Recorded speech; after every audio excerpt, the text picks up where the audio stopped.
शिव पुराण के अनुसार जो भी इस कथा को पूरा सुनता है उसे ऋण रोग संकट और दरिद्रता से मुक्ति मिल जाती है और मनुष्य बल बुद्धि और धन आरोग्य प्राप्त करता है। श्री शिवाय नमस्तुभ्यम। ओम नमः शिवाय। आप सभी भक्तगणों का दिन शुभ और मंगलमय हो। माँ पार्वती और भोलेनाथ का आशीर्वाद आप और आपके समस्त परिवारजनों पर सदैव बना रहे। प्रिय भक्तगणों, कलयुग के इस कठिन समय में जब पाप और अधर्म चारों ओर बढ़ते जा रहे हैं, तब केवल एक ही सहारा शेष रहता है, भगवान शिव जी की कृपा का। प्रदोष का व्रत, जिस दिन को संध्या के समय समस्त देवता कैलाश पर्वत पर विराजमान भगवान भोलेनाथ की वंदना अर्चना करते हैं, यह वही अद्भुत साधन है। इसके पालन और कथा श्रवण मात्र से पापों का नाश हो जाता है और जीवन में भगवान शिव की कृपा प्राप्त होने लगती है। और विशेष रूप से जब यह व्रत मंगलवार को पड़ता है तो इसे मंगल या भौम प्रदोष व्रत कहते हैं। कहा जाता है कि जो भी भक्त इस दिन सच्चे मन से भगवान शिव की पूजा अर्चना करके कथाओं का श्रवण करता है तो उसे सौंदर्य, सौभाग्य और दाम्पत्य सुख प्राप्त होता है। घर परिवार में सुख, शांति, समृद्धि और लक्ष्मी जी का स्थायी वास होता है। साथ ही सभी संकटों से भोलेनाथ उसकी रक्षा करते हैं। तो प्रिय भक्तगणों, भोलेनाथ के लिए वीडियो को लाइक करके कमेंट में ओम नमः शिवाय लिखते हुए कथा का श्रवण करें। एक नगर में भगवान शिव का एक विशाल भव्य मंदिर था, जहां हर वर्ष दूर दूर से भक्तजन शिव जी के दर्शन के लिए आते रहते थे। इसी प्रकार से एक दिन प्रदोष का व्रत था। दूर दूर से भक्तगण भगवान शिव को जलाभिषेक करने आए हुए थे। मंदिर का परिसर भक्तों की भीड़ से भरा हुआ था। तभी अचानक आकाश में बिजली चमकी और सोने का एक थाल उतरा। उसी के साथ एक भविष्यवाणी हुई कि जो कोई भगवान शिव का सच्चा भक्त और प्रेमी होगा उसी को यह सोने का थाल मिलेगा। मंदिर के परिसर में उपस्थित सभी लोगों ने यह भविष्यवाणी सुनी। धीरे धीरे सभी इकट्ठा हो गए। जो लोग मंदिर की व्यवस्था देखते थे उन्हें तो पूरा विश्वास था कि यह थाल उन्हें मिलेगा, इसलिए वे सबसे आगे आकर खड़े हो गए। सबसे पहले पंडित जी आए और बोले, देखिए, मैं प्रतिदिन महादेव जी का अभिषेक करता हूँ, अतः मैं ही भोलेनाथ का सबसे निकटवर्ती प्रेमी और भक्त हूँ, इसीलिए थाल मुझे मिलना चाहिए। इतना कहकर पंडित जी ने थाल उठाया। जैसे ही पंडित जी ने थाल उठाया, थाल पीतल का हो गया। यह देखकर पंडित जी बड़े लज्जित हुए। उन्होंने थाल यथा स्थान पर रखा और वहां से निकल गए। इसी प्रकार वहां उपस्थित सभी पंडितों ने खुद को आजमाया, लेकिन शायद उसमें से कोई भी सच्चा भक्त नहीं था। उन्हें भी थाल यथा स्थान पर रखकर चले जाना पड़ा।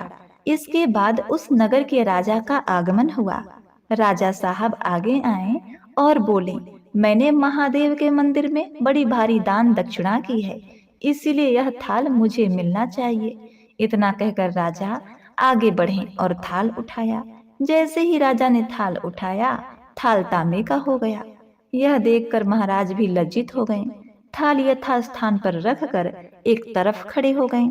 उसके बाद इसी तरह से बढ़कर एक दानी महात्मा और भक्त पधारे। थाल उठाया, लेकिन किसी के हाथ में कुछ और किसी के हाथ में कुछ हो गया, लेकिन सोने का नहीं रहा। तब लोगों को पता चला कि हम में से कोई भी महादेव जी का सच्चा भक्त नहीं है। उसी समय एक किसान का आगमन हुआ। वो बेचारा महीनों बाद आज प्रदोष व्रत के दिन सोमवार को शुभ अवसर पर शिव जी के दर्शन करने आया था। गरीबी और गृहस्थी के बोझ तले दबा दिन रात खेतों में मेहनत मजदूरी करके अपना और अपने परिवार का गुजारा करता था। तो अभी वह रास्ते में आ ही रहा था तो उसे एक भिखारी मिला और कुछ खाने को मांगा। किसान को उस भिखारी पर दया आ गई। उसने खाने के लिए उसे कुछ खाना दे दिया जो उसे उसकी पत्नी ने रास्ते में खाने के लिए दिया था। अब थाल के बारे में किसान ने भी सुना था, लेकिन इसने उस पर कोई ध्यान नहीं दिया। सीधा मंदिर में गया, महादेव जी का पूजन करके बाहर आ गया। परिक्रमा करके जाने को हुआ, तभी पीछे से एक व्यक्ति बोला, भाई, तुम भी थाल उठा कर देख लो, हो सकता है तुम ही सच्चे भक्त हो जिसके लिए यह थाल आया है। किसान को लगा यह व्यक्ति उसका मजाक बना रहा है। किसान ने हंसते हुए कहा, भाई मैं तो कभी कोई पूजा पाठ नहीं करता, महीने में एक आध बार मंदिर आ जाता हूँ, मैं काहे का सच्चा भक्त। वह अजनबी बोला, भाई हम तो देख चुके हैं, हमारी भक्ति तो 2 कौड़ी की भी नहीं है। अब तुम भी अपना हाथ लगाकर देख लो, सोने का थाल मिले न मिले, किंतु पता तो चल जाएगा कि तुम्हारी भक्ति में कितनी सच्चाई है। लोगों के बहुत आग्रह करने पर आखिर उस भोले भाले किसान ने जाकर थाल उठा लिया। जैसे ही उसने थाल उठाया, लोगों के आश्चर्य का ठिकाना नहीं रहा। सोने का थाल रोशनी से चमकने लग गया। यह देखकर सब लोगों में खुशी की लहर दौड़ गई। सभी लोग उसके जयकारे लगाने लगे, कहने लगे, भाई तुम ही सच्चे भक्त हो, अब हमें भी बता दो कि कैसी भक्ति करते हो जिससे महादेव तुमसे इतने प्रसन्न हैं। किसान बोला, भाई मैं तो भक्ति नहीं करता, मैं केवल दिन भर खेतों में काम करता हूँ और थोड़ा समय निकाल कर जरूरतमंदों की सेवा करता हूँ, मदद करता हूँ। इसके अलावा मैं नित्य प्रति भगवान शिव का नाम जपता हूँ। इसके अलावा कोई विशेष कार्य नहीं करता। लोग पूछने लगे, तुम लोगों की मदद क्यों करते हो? हंसते हुए किसान बोला, सुकून और शांति के लिए। दूसरों के चेहरे पर मुस्कान देखकर मुझे जो आनंद और खुशी होती है, उसे मैं शब्दों में बयान नहीं कर सकता। शायद यही कारण है कि महादेव मुझसे खुश हैं। तो प्रिय भक्तों, इसीलिए हमेशा याद रखना चाहिए, सत्कर्म का आरंभ भी आनंद से होता है और अंत भी आनंददायक होता है। दुष्कर्म का आरंभ भी दुख से होता है और अंत भी दुखदायक होता है। आप सैकड़ों मील की यात्रा करके भी दूसरों का दिल दुखाते हैं, तो आपकी वह तपस्या, साधना और महादेव का दर्शन धूल के बराबर है। ओम नमः शिवाय। अब आप सोम प्रदोष व्रत की मुख्य कथा का श्रवण करें, जिसे सुने बिना व्रत का पूर्ण फल प्राप्त नहीं होता। इसलिए मनोकामनाओं की पूर्ति के लिए इस प्रदोष व्रत कथा को पूरा अवश्य सुनें। विदर्भ देश में सत्यरथ नामक एक राजा था। वह साहसी, सत्य वचन बोलने वाला, सभी धार्मिक अनुष्ठानों और रीति रिवाजों का सख्ती से पालन करने वाला था। उसका आचरण सभ्य था। हे श्रेष्ठ मुनि, उस परम बुद्धिमान राजा ने राज्य पर धर्म पूर्वक शासन करते हुए बहुत सुख पूर्वक दीर्घ काल व्यतीत किया। शाल्व देश के राजा उसके शक्तिशाली शत्रु थे। एक बार सेनाओं के एक बड़े समूह को इकट्ठा करके वे शाल्व राजा विजय प्राप्त करने की इच्छा से विदर्भ नगर पहुँचे और उसे घेर लिया। अपने नगर को इस प्रकार घिरा देखकर विदर्भ के राजा ने एक भयानक युद्ध लड़ा, लेकिन अंततः वह युद्ध के मैदान में साल्वों द्वारा मारा गया। जब वह महान वीर योद्धा मंत्रियों सहित मारा गया, तब उस नरसंहार से बचे हुए सैनिक अत्यधिक टूटकर मैदान से भाग गए। शत्रुओं के मंत्री हर्ष पूर्वक जय जयकार करने लगे। नगर में योद्धाओं का कोलाहल मच गया। उस समय विदर्भ राज की पतिव्रता पत्नी रानी दुख से व्याकुल होकर बड़ी कठिनाई से चोरी छुपे किले से बाहर निकली। वह गर्भवती थी। रात के अंधेरे में रानी अपने अत्यधिक दुख में पश्चिम की ओर चली गई। वह पतिव्रता स्त्री दिन निकलने के बाद भी बहुत धीरे धीरे मार्ग पर चलती रही। बहुत दूर चलने पर उसे एक ऐसा सरोवर दिखाई दिया जो अशुद्धियों से रहित था, जिसमें बड़ा ही मीठा स्वच्छ जल था। दिन की बढ़ती गर्मी से परेशान होकर रानी झील के किनारे एक हरे भरे छायादार पेड़ की छाया में चली गई। भाग्यवश एक वृक्ष के चारों ओर बने पक्के चबूतरे पर उस पतिव्रता रानी ने शुभ मुहूर्त में एक पुत्र को जन्म दिया। रानी प्यास से व्याकुल हो गई। वह सरोवर में उतरी, किंतु कोमल अंगों वाली उस रानी को एक मगरमच्छ ने पकड़ लिया। माता पिता की मृत्यु के कारण अनाथ हुआ नवजात शिशु भूख प्यास से व्याकुल दुर्बल होकर सरोवर के तट पर करुण स्वर में रो रहा था। जब वह नवजात शिशु इस प्रकार से रो रहा था, तो संयोगवश एक ब्राह्मणी वहां आ पहुंची। उसके साथ उसका 1 साल का बेटा था। विधवा और निर्धन होने के कारण दर दर उसे भीख मांगनी पड़ती थी। वह उमा नाम की ब्राह्मणी थी, जिसका अपने एकमात्र पुत्र के अतिरिक्त कोई संबंधी नहीं था। आकाश से घिरे हुए सूर्य के समान प्रतीत होने वाले राजकुमार को असहाय होकर रोते देखकर वह ब्राह्मणी इस प्रकार सोचने लगी, अहो, इस शिशु की नाल अभी तक नहीं कटी है। इसकी माँ कहाँ चली गई? क्या इसका कोई पिता नहीं है? क्या इसके कोई अन्य सगे संबंधी नहीं है? बड़े दुख की बात है। यह दयनीय रूप से असहाय बालक नंगे जमीन पर पड़ा है। क्या यह चांडाल जाति का बालक है? शूद्र से जन्मा बालक है? वैश्य से जन्मा बालक है? क्या यह ब्राह्मण का पुत्र है या राजा का? बालक के बारे में यह कैसे जाना जा सकता है? मैं इस शिशु को गोद में लेकर उसका पालन पोषण अपने गर्भ में जने बच्चे की तरह करना चाहती हूँ, लेकिन मैं उसे छूने की हिम्मत नहीं कर सकती, क्योंकि इसके माता पिता का पता नहीं है। जब ब्राह्मणी इस प्रकार विचार कर रही थी, तभी एक भिक्षुक साक्षात भगवान शिव जी वहां आए। श्रेष्ठ भिक्षुक ने उनसे कहा, हे ब्राह्मणी, तुम व्याकुल मत हो, बिना किसी संकोच के इस बालक की रक्षा करो और उसका पालन पोषण करो। शीघ्र ही इस बालक के माध्यम से तुम्हें महान कल्याण की प्राप्ति होगी। इतना कहकर वह सहानुभूतिशील भिक्षुक, जो भगवान शिव जी थे, शीघ्रता से वहां से अंतर ध्यान हो गए। जब भिक्षुक चले गए, तब ब्राह्मणी विश्वास से पूर्ण होकर बालक को अपने घर ले आई। भिक्षुक के वचनों पर पूर्ण विश्वास करके उस पतिव्रता स्त्री ने राजकुमार का भी अपने पुत्र के समान ही बड़े प्रेम से पालन पोषण किया।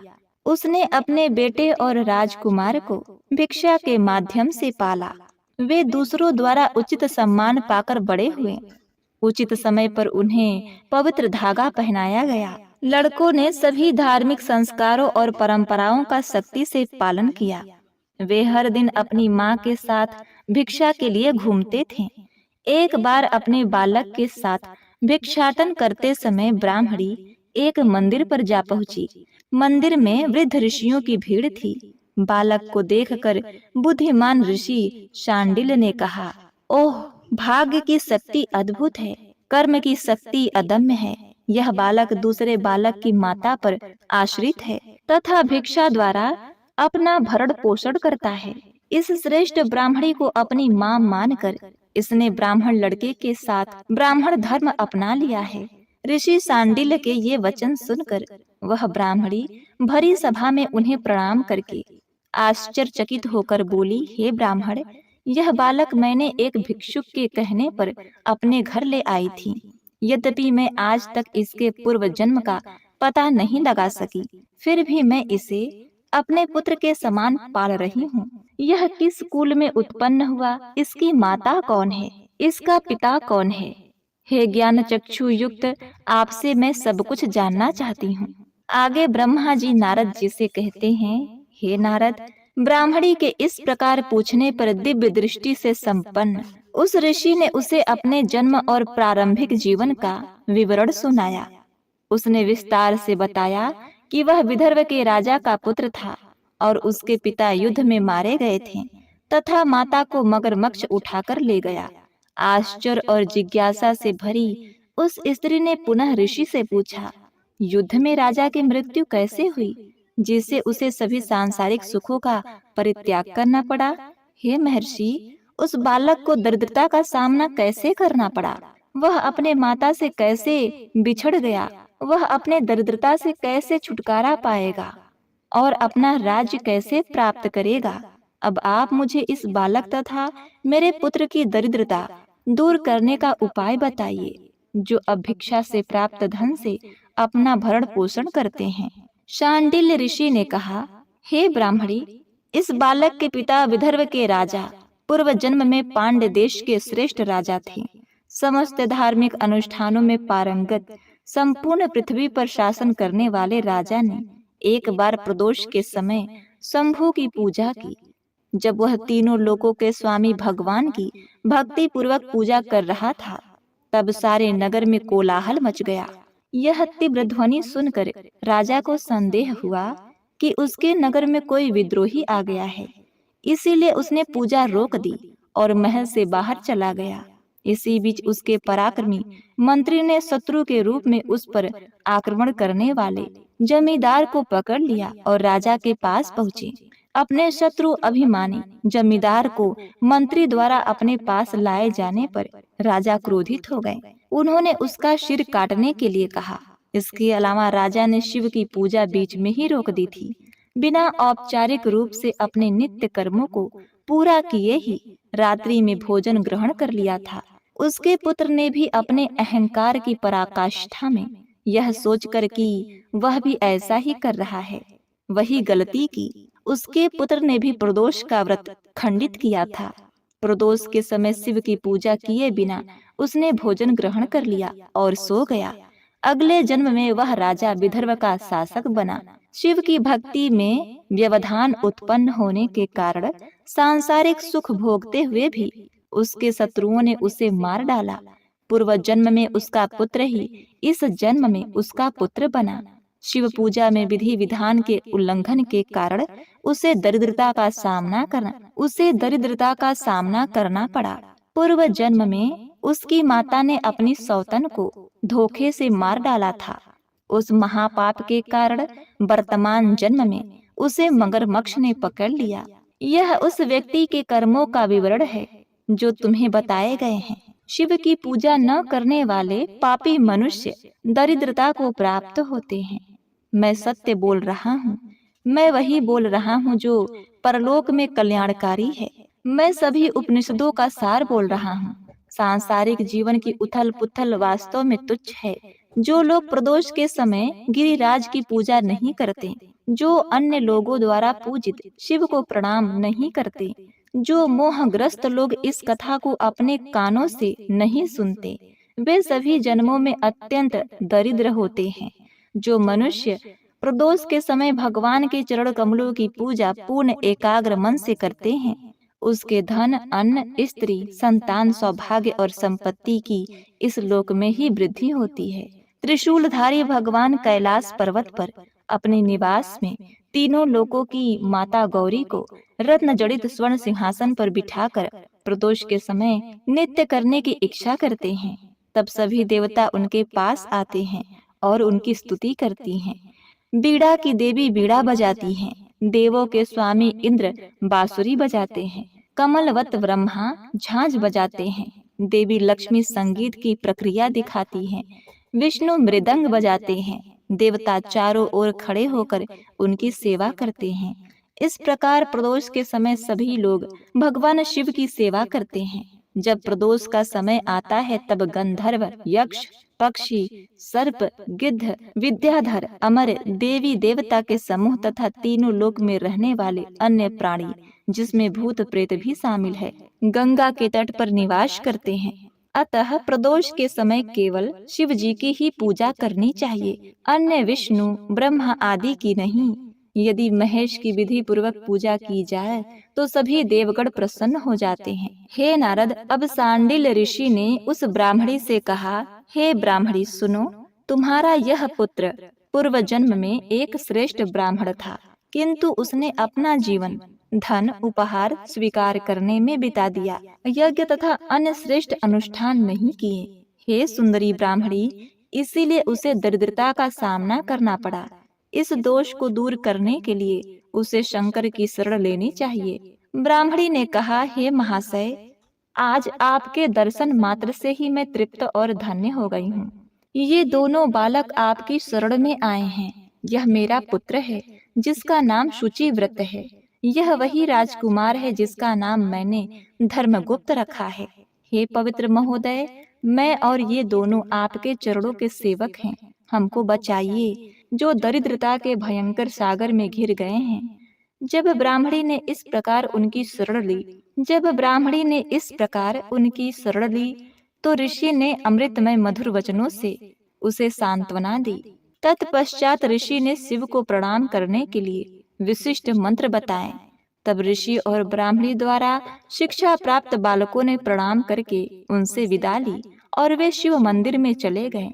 तत्पश्चात उन दोनों बालकों ने श्रेष्ठ ऋषि के आदेशानुसार प्रदोष के समय पार्वती जी और शिव जी की पूजा करनी आरंभ की। जब ब्राह्मण बालक और राजकुमार भगवान की आराधना करने लगे तो 4 महीने बड़े आनंद पूर्वक बीत गए। एक बार ब्राह्मण बालक राजकुमार के साथ नहाते हुए नदी पर एक बार ब्राह्मण बालक राजकुमार के साथ नहाने हेतु नदी पर गया। वह खेलता हुआ इधर उधर घूमने लगा। वह नदी के किनारे एक पक्के चबूतरे पर, जो नदी के निरंतर प्रवाह से नष्ट हो गया था, उसने एक खजाने को चमकते हुए देखा। उसे देखकर और उसे दैवीय धरोहर समझकर बालक ने उसे अपने सिर पर धारण कर लिया और अत्यंत प्रसन्न होकर घर चला गया। बड़े उत्साह के साथ वह खजाने को घर के अंदर ले आया और अपनी माँ से बोला, मामा, गिरिजा के स्वामी की कृपा देखो, दयालु ने एक बर्तन के रूप में यह खजाना दिया है।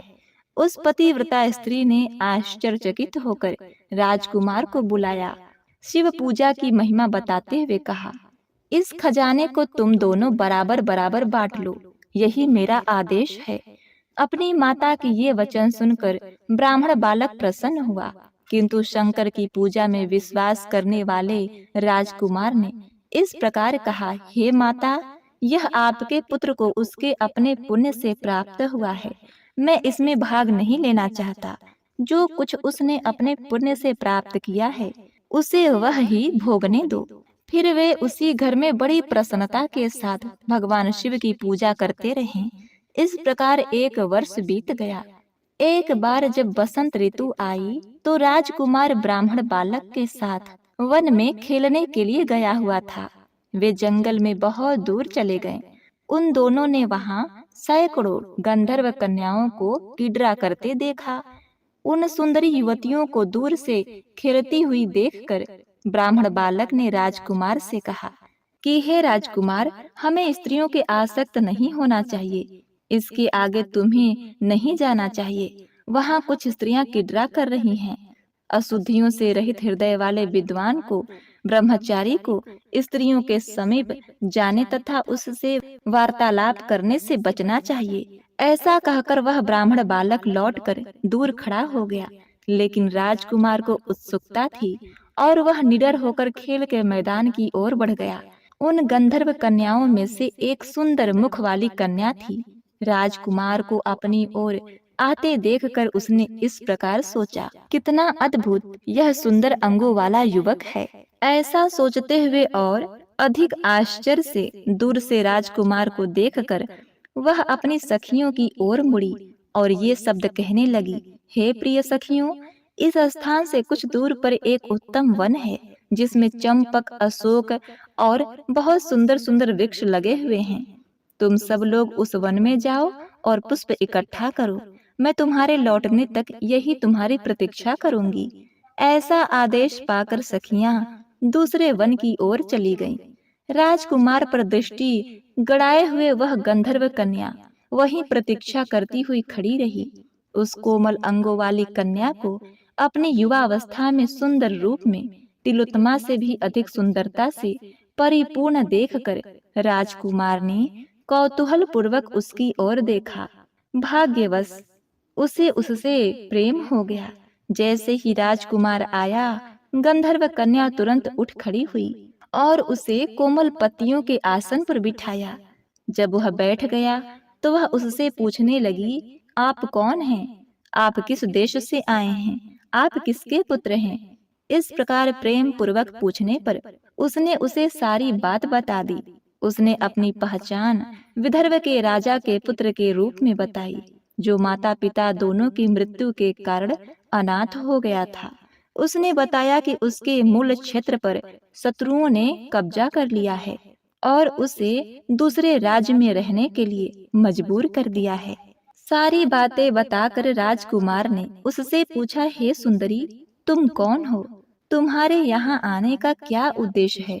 तुम किसकी पुत्री हो? इस प्रकार पूछने पर उसने कहा, हे श्रेष्ठ राजकुमार, सुनिए, द्रविक नामक एक प्रख्यात गंधर्व है। मैं उसकी अंशुमति नामक पुत्री हूँ।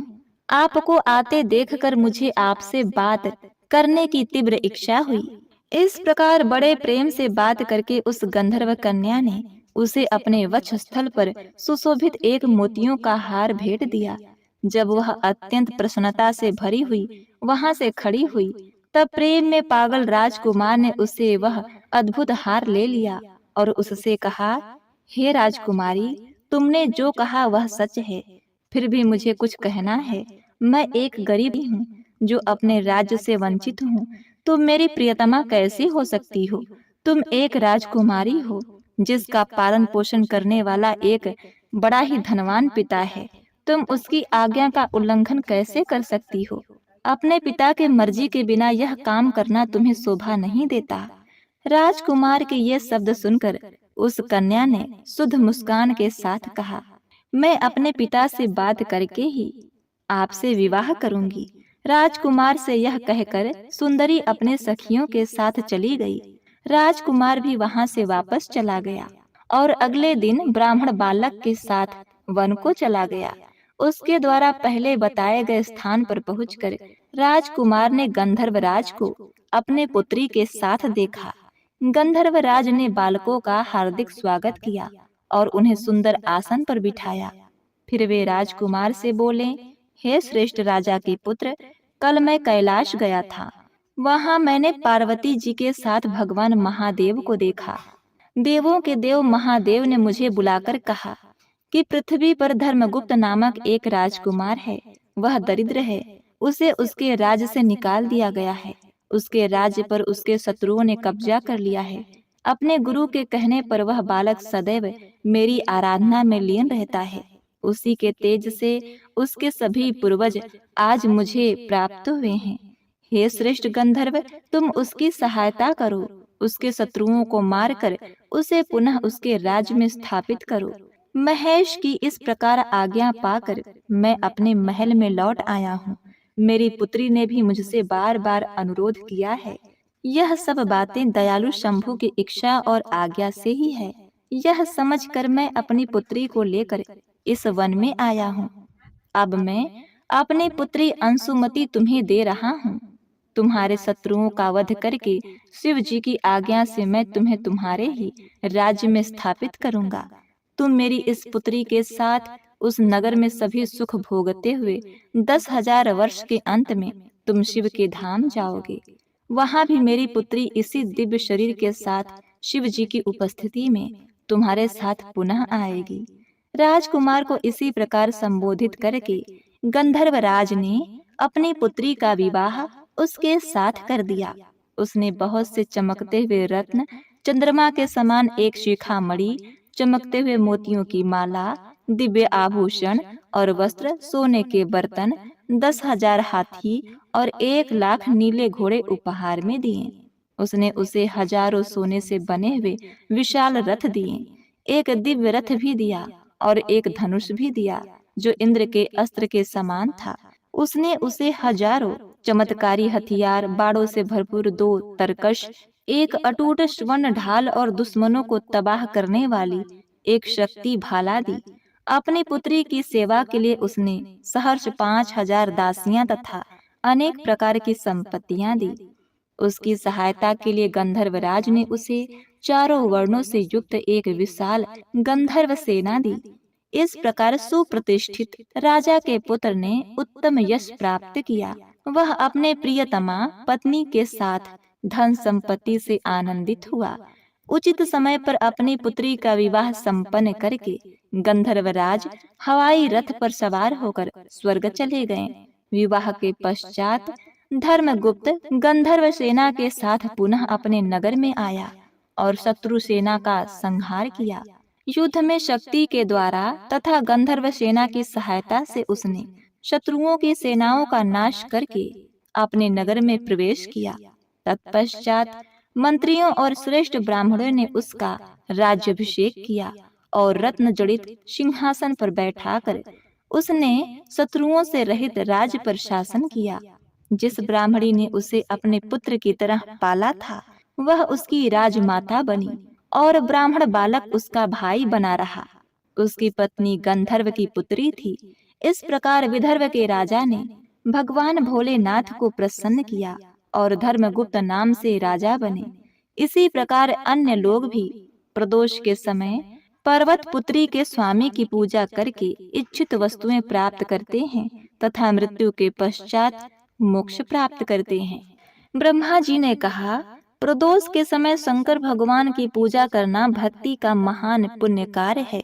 यह नैतिक श्रेष्ठता, धन, सांसारिक भोग और मोक्ष प्राप्ति का सबसे बड़ा साधन है। जो लोग इस पुण्यदायी अत्यंत अद्भुत प्रदोष महात्म को सुनेंगे अथवा पूजा के अंत में प्रदोष के समय मानसिक तथा शारीरिक शुद्धता के साथ इसका वर्णन करेंगे, उसे सैकड़ों जन्मों तक कभी दरिद्रता नहीं सताएगी। वह ज्ञान और ऐश्वर्य से युक्त होकर अंत में शिव के धाम को जाएगा।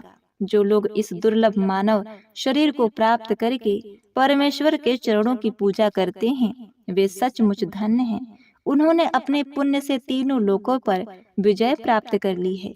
उनके चरण कमलों की धूल से सारा ब्रह्मांड पवित्र हो जाता है। प्रिय भक्तों, इस प्रकार प्रदोष व्रत कथा को सुनाते हुए ब्रह्मा जी ने अपने वाणी पर विराम दिया और देवर्षि नारद ने उन्हें साष्टांग प्रणाम किया और फिर भगवान शिव के धाम कैलाशपुरी की ओर लौट चले। तो प्रेम से बोलिए, उमापति शिव शंकर भगवान की जय। नमः पार्वती पते हर हर महादेव। प्रिय भक्तों, आइए अब श्रवण करते हैं भगवान शिव जी की आरती। ओम जय शिव ओंकारा, स्वामी जय शिव ओंकारा। ब्रह्मा विष्णु सदा शिव अर्धांगी धारा। ओम जय शिव ओंकारा, स्वामी जय शिव ओंकारा। एकानन चतुरानन पंचानन राजे, हंसानन गरुड़ासन वृषवाहन साजे। ओम जय शिव ओंकारा, स्वामी जय शिव ओंकारा। ओम जय शिव ओंकारा। दो भुज चार चतुर्भुज, दस भुज अति सोहे। निर्गुण रूप निरखते, त्रिभुवन जन मोहे। ओम जय शिव ओंकारा। अक्षय माला वन माला मुंड माला धारी। त्रिपुरारी कंशारी करमाला धारी। ओम जय शिव ओंकारा। ओम जय शिव ओंकारा। स्वामी ओम जय शिव ओंकारा। श्वेतांबर पीतांबर बाघंबर अंगे। सनकादिक गरुडादिक भूतादिक संगे। ओम जय शिव ओंकारा। ओम जय शिव ओंकारा। स्वामी जय शिव ओंकारा। करके मधक मंडलु चक्र त्रिशूलधारी। सुखकारी दुखहारी जगपालनकारी। ओम जय शिव ओंकारा। ब्रह्मा विष्णु सदा शिव जानत अविवेका। मधु कटभ दो मारे, सुर भयहीन करे। ओम जय शिव ओंकारा। ओम जय शिव ओंकारा। स्वामी जय शिव ओंकारा। लक्ष्मी व सावित्री पार्वती शंगा। पार्वती अर्धांगी शिव लहरी गंगा। ओम जय शिव ओंकारा। पर्वत सोहे पार्वती शंकर कैलाशा। भांग धतूरा का भोजन भस्मी में वाशा। ओम जय शिव ओमकारा। जटा में गंग बहत है गल मुंडन माला। शेष नाग लिपटावत ओढ़त मृगछाला। ओम जय शिव ओमकारा। काशी में विराजे विश्वनाथ नंदी ब्रह्मचारी। नित उठत दर्शन पावत महिमा अति भारी। ओम जय शिव ओमकारा। ओम जय शिव ओमकारा। स्वामी जय शिव ओमकारा। त्रिगुण स्वामी जी की आरती जो कोई नर गावे। कहत शिवानंद स्वामी मन वांछित फल पावे। ओम जय शिव ओमकारा। ओम नमः शिवाय। नमः पार्वती पते हर हर महादेव।